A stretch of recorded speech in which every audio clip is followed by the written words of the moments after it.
It's autumn. Time to turn the heating on. That's not very helpful, is it?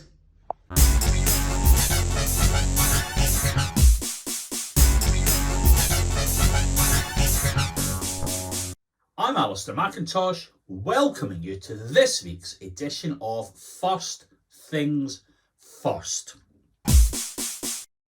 With the COP26 conference coming up in Glasgow, with lots of attention being focused on decarbonisation and climate change, I thought, why don't we acquire our very own eco house and then test out how it works? Now, that control is actually in a brand new eco house, and it is worse than useless. House is lovely, eco features not quite so great. Imagine if you punched into your Apple phone and those instructions came up. It would never happen.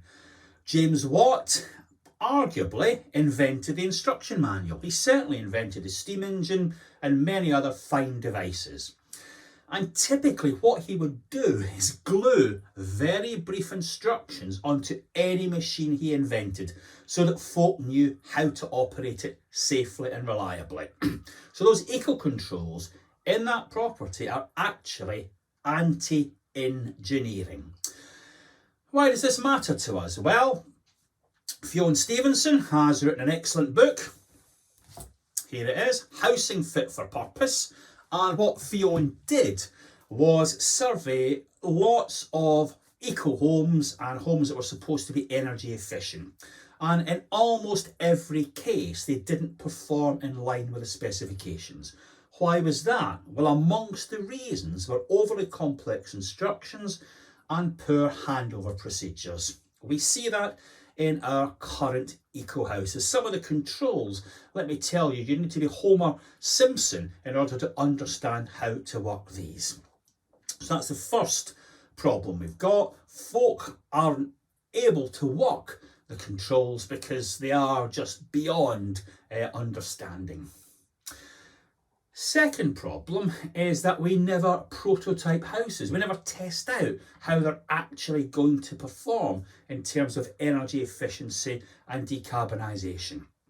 Peter Bottomley was on Newsnight the other evening on the building safety programme, and he made exactly the same point. When he was roads minister, cars were tested for safety, and he doesn't understand why houses aren't tested for safety and by extension energy efficiency.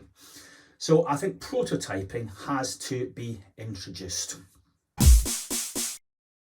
At the weekend, I was in Oxford Street, don't ask, but I did see the Extinction Rebellion attempts to bring London to a standstill. They were absolutely wasting their time because London is already at a standstill. All the roads are dug up to put in the new internet cables. And if those roads aren't dug up, then film companies shut the street in order to shoot the product to be fed into the internet cables. You almost couldn't make it up. Are we going to stay inside our homes forever using the internet cables, watching the films that are being made on a daily basis in every picturesque square in the Georgian parts of London? It reminded me of the Ray Bradbury short story from 1951, The Pedestrian, when no one actually ever leaves their house. The ultimate lockdown, the ultimate green dream. And I was thinking, as I was watching these protesters march past, and there was lots and lots and lots of them, very colourful demonstration, they have a lot more impact if they were retrained as the guinea pigs to test out eco houses, and or the people that went door to door explaining how the controls in eco houses actually worked. So I'll leave you with a little film of these protesters marching down Oxford Street, making lots and lots of noise with their drums, but not quite as much noise as my newly installed eco tumble dryer. Thanks for your attention, and I hope to see you all in a greener, less carbon next week.